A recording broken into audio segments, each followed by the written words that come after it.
रूस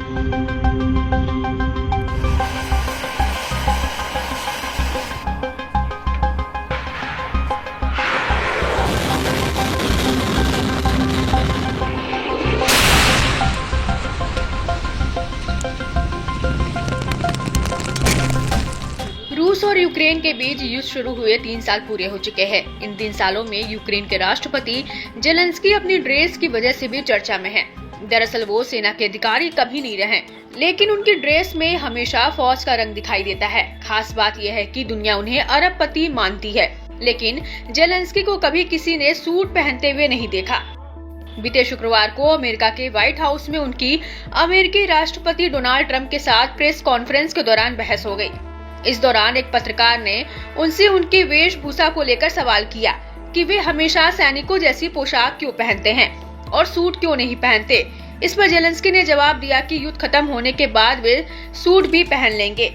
यूक्रेन और रूस के बीच 2022 से युद्ध जारी है। इस बीच जेलेंस्की की सैन्य पोशाक और उनकी संपत्ति को लेकर कई तरह की चर्चाएं होती रहती हैं। वे अक्सर जैतूनी हरे रंग की टी-शर्ट, कार्गो पैंट और सेना के जूते पहने नजर आते हैं। राष्ट्रपति बनने से पहले जेलेंस्की एक अभिनेता, निर्माता और कॉमेडियन भी थे।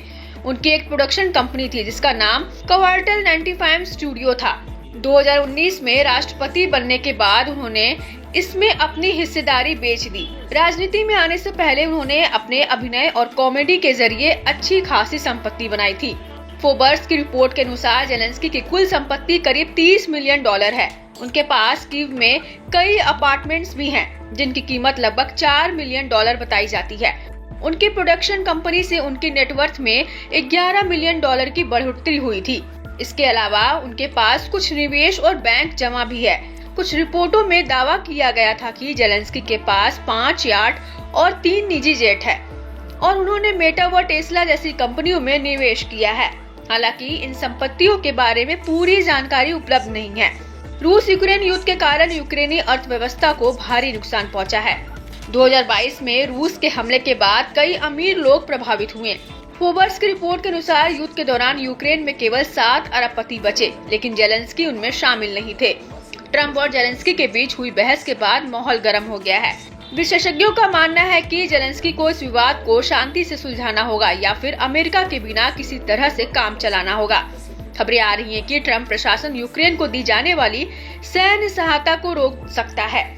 हालांकि इस बहस के एक दिन बाद ही यूक्रेन और ब्रिटेन ने 2.26 बिलियन पाउंड के लोन समझौते पर हस्ताक्षर किए हैं, जिससे यूक्रेन की रक्षक क्षमताएं मजबूत होंगी। ब्रिटिश प्रधानमंत्री ने जेलेंस्की से मुलाकात के दौरान आश्वासन दिया कि यूनाइटेड किंगडम पूरी तरह से यूक्रेन का समर्थन करेगा।